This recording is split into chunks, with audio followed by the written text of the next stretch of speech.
I'm really excited for tomorrow. Halloween's tomorrow. We got invited to a Halloween party, and we already picked out our costumes. My wife is going to go to the party as Rodney Dangerfield. And I'm going to stay home as the conceptual representation of no respect.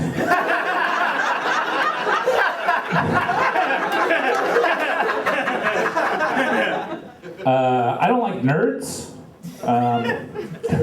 You guys are looking up here being like, hey, did that rabbi say he hates chosen people? No mirrors?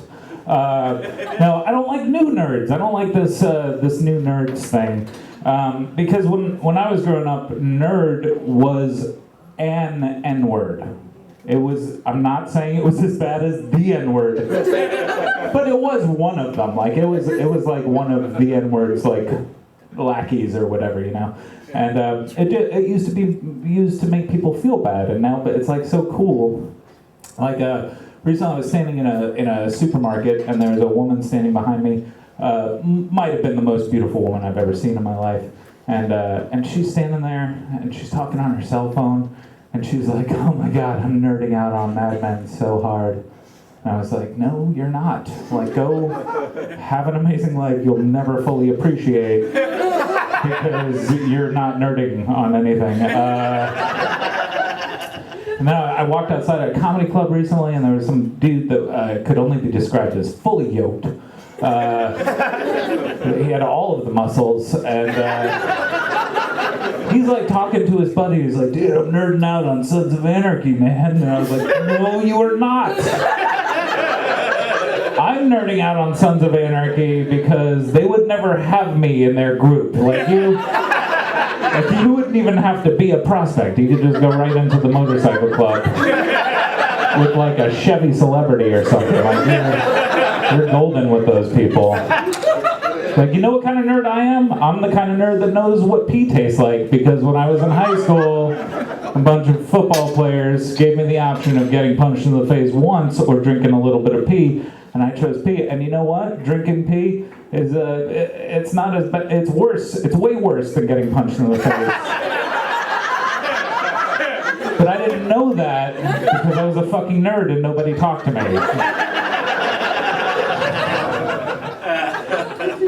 I feel like if I ask you what kind of music you listen to, and you reply anything but rap and country, I know you.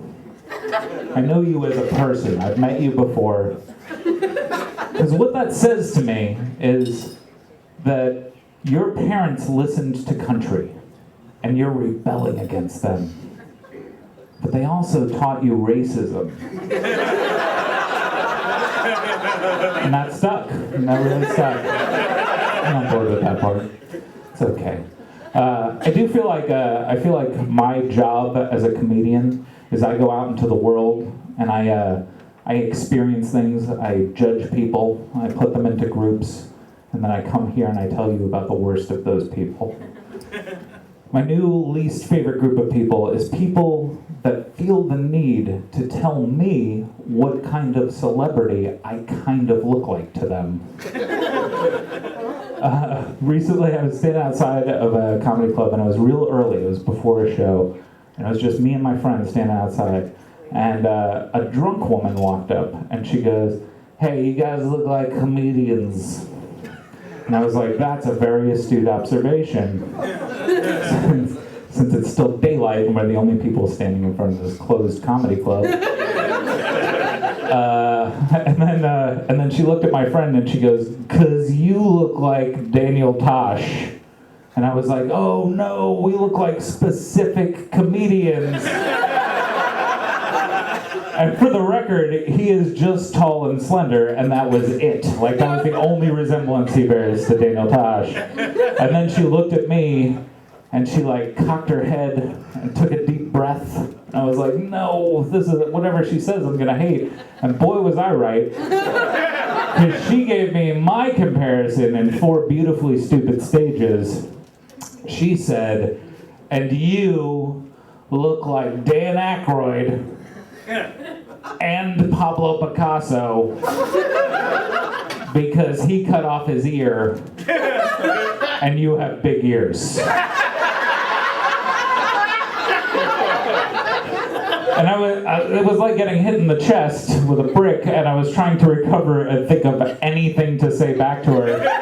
But then she was still going, and she followed up with, see, I'm funny. I could be a comedian. Don't you think I'm funny? And I was like, no. I think you're an asshole, and you don't know shit about art.